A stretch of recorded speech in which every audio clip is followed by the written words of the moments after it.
Camera speed. Sound production, take one. Hello everyone, my name is Langauges. I am a managing director of EduPal Canada. Today we're gonna be discussing about 13 things you would need to know about Canada. First, Canadian currency. So you have heard the currency dollar everywhere, and in many countries all over the world, dollar is used as a currency. Most of the time that is directly refer to an American dollar. But the Canadian dollar, it's an amazing thing. You can go and enjoy this money because Canadians have their own currency which called a Canadian dollar. So most of the time if you're thinking and talking about the dollar in Canada, that would be a Canadian dollar, that would not be an US dollar.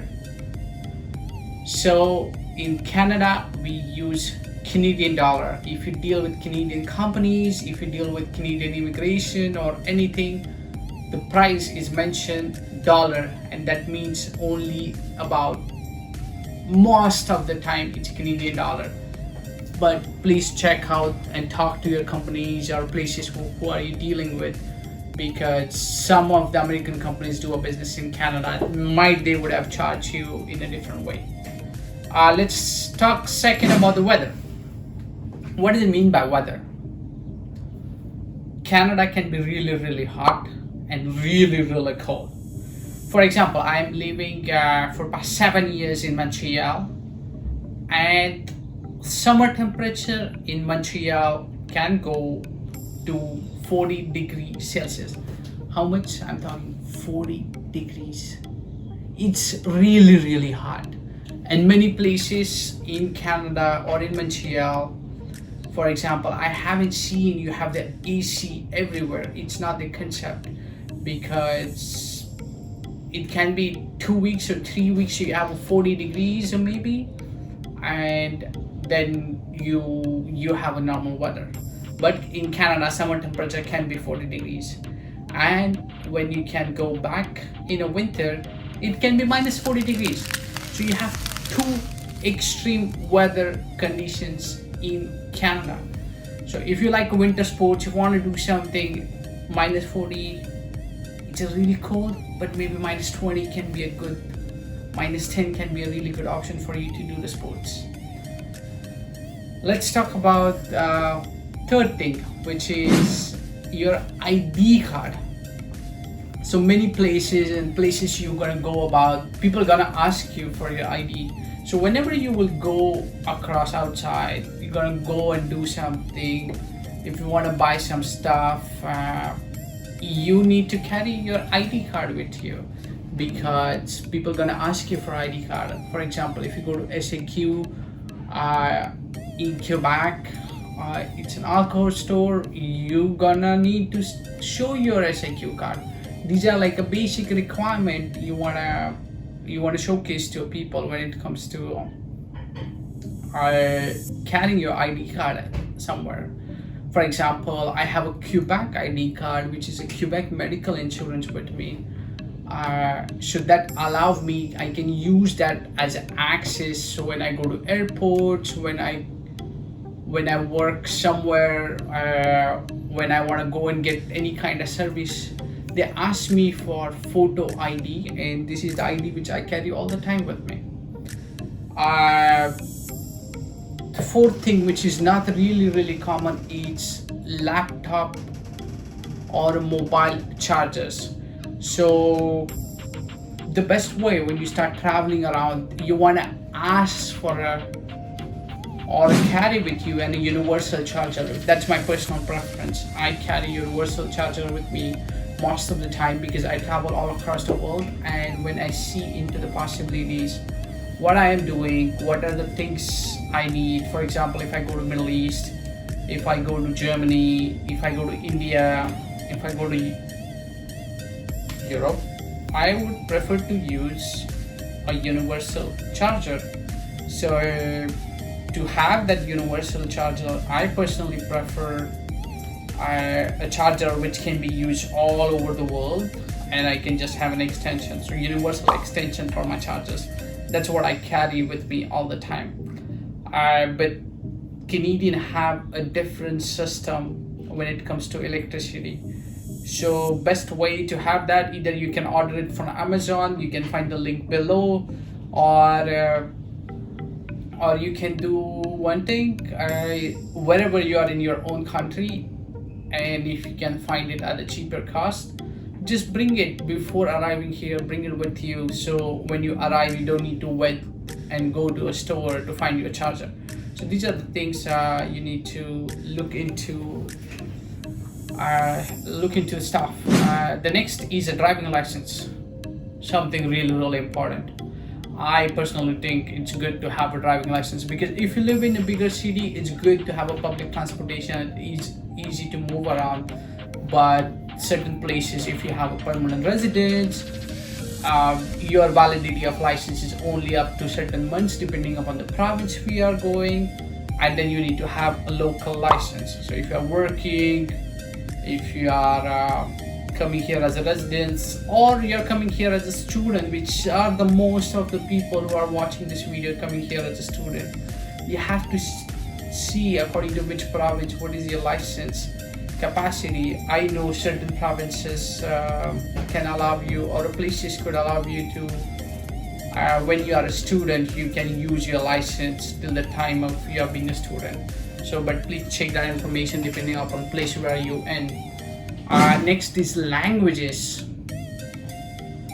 Canada have official 2 languages. Probably you know already about this. Canada have French and English are the 2 official languages. Personally, by myself, I speak both languages. I do a business in both languages. We bring lots of people to Montreal to study in French. We bring a lot of people to all over Canada from coast to coast studying in English. And there are certain places across Canada, certain typical university maybe wanna have a certain programs in French. For example, in Ottawa, University of Ottawa offered programs in both languages. So it's very good to speak 2 languages. You're gonna have an advantage over so many people. It's a very good for government jobs. Think about your future. If you decide to work with government, speak 2 languages, you're gonna have an advantage. Next, thinking about clothes. Sure, everyone go from everywhere. I love clothes from my own country where I am originally coming from, but my clothes, the clothes which I get from India and I come here and start using in Canada, they do not work because the weather conditions are different. If I bring my clothes from India and I start wearing it here, I freeze like really, because the weather condition is not the same. Even I'll give you another example. I studied in Germany and Denmark. My jackets which I was using in Germany for winter, I used those jackets in Canada for like fall weather conditions. So it's a little bit different. You have to understand when you come here, you're gonna need a specific type of clothes which will be easier for you to wear and understand. It's better to buy in Canada compared to carrying something from your place, which is maybe not the best option in terms of the cold conditions. Next is taxes. Learn about this. Every province have a certain kind of provincial or federal taxes, or certain provinces have only federal taxes. So for example, if you go to a store and if you see a price $10 for a t-shirt, that price is not including the taxes. For example, if I buy a t-shirt in Montreal from the store, $10 t-shirt will cost me $11.50 because 15% tax is involved on the top of that. So this is very important to understand, that there is a tax involved on the top of those things. essential things are not taxed, but other things like clothes, whatever things you're gonna go check out for electric, telephones, laptop, or anything, there will be tax on the top of that. If you get any kind of service, there will be tax on the top of that. So understand, whenever you go and find the price of the product, whatever you're looking for, there will be a tax. Let's go in the same direction. The next point is tips. Tips in the restaurants. This is one of the important thing. For example, if you're a student, if you're just arrived in Canada, if you go and start eating in restaurant and try to explore the culture, for example, if you're paying $10 for your meal, with taxes maybe it's gonna cost you $11.50, and now on the top of that, as a courtesy, a person who serve you, it's good to pay the tips. It's not obliged to, but it's good to. As a courtesy, someone who serve you, someone take care of you, someone bring you the water, and this is very, very North American. I have given the tips very range from the service what I get from 10% to 20%. Ideally, when you are working on a low paying jobs, things what you do, normally people give 10% tips if you're a student or something. But then if you have a good job, you start working, people give like 15 to 20%, 18% tips. And I think that is a very good in a culture for the people who are helping you out, who are in service industry, can earn a certain amount of money with tips, and it helps them to improve their quality of life. So it's very common to give 10% to 20% a tip. Next, we're gonna talk about Wi-Fi. For example, if you arrive in Canada and you don't have your cell phone, you don't have your things working right away, so Wi-Fi is there for you many places. So if you go to airport, you're gonna find an Wi-Fi. If you go to cafes, if you go to big cities, certain public parks and places, you're gonna find Wi-Fi. Pretty much for me, I feel Wi-Fi is almost everywhere. You can go and walk and you can find the Wi-Fi easily to connect with your family, connect with your friends on arrival, whatever you need to do. Till the time you get your mobile, the Wi-Fi is a good thing. And with Wi-Fi, I want to add different services for mobile. Sure, mobile can be very, very costly in Canada. You have to think about it, you have to look for it. What are the best possible deals? A lot of people use Bell as a service. Personally, I prefer Kodoo, and there is a link below if you want to go and get a discount. I think you'll get a discount of $25, $5 every month for the next 5 months if you will subscribe it with my link. The most important thing with Kodoo is it's very affordable. They have one of the most competitive prices. They have a different mobile structure. You can have a monthly payment plan, and it can give you a better rates compared to a lot of other companies. You can have a prepaid card also with Kodoo. So there are like a lot of different options you can go and choose with. Next is multiculturalism. Canada, if you think about, it's an immigrant country. People come from all over the world. People do a lot of different things. People want and improve their life. So a lot of people comes from all, like from India, from China, from South America. There are a lot of people coming specifically nowadays from South America. A lot of people came from Africa, from Europe in the past. So this country is very, very diverse. People came from all over the world and settled down their life here. So this is the country of multiculturalism. People speak different languages, and that's the most interesting part of it. Learn about multiculturalism, stay connected with other people, learn from other culture. This is your opportunity to grow and impact your life and people's life around you. Next is insurance. Very important. The day you arrive, from that day you should have your insurance with you. not having an insurance is not an option, because if you don't have a medical insurance, if you have any issues, any problems, you would need to go to a doctor, and having medical insurance significantly reduces your bill. You don't need to pay for it. Check and read your insurance policies. At the same time, I would prefer some other type of insurances also. For example, I live in an apartment. I do have an experience. If there is some problem or robbery or fire in your apartment, you're gonna lose everything. If you're having an insurance, it can save you.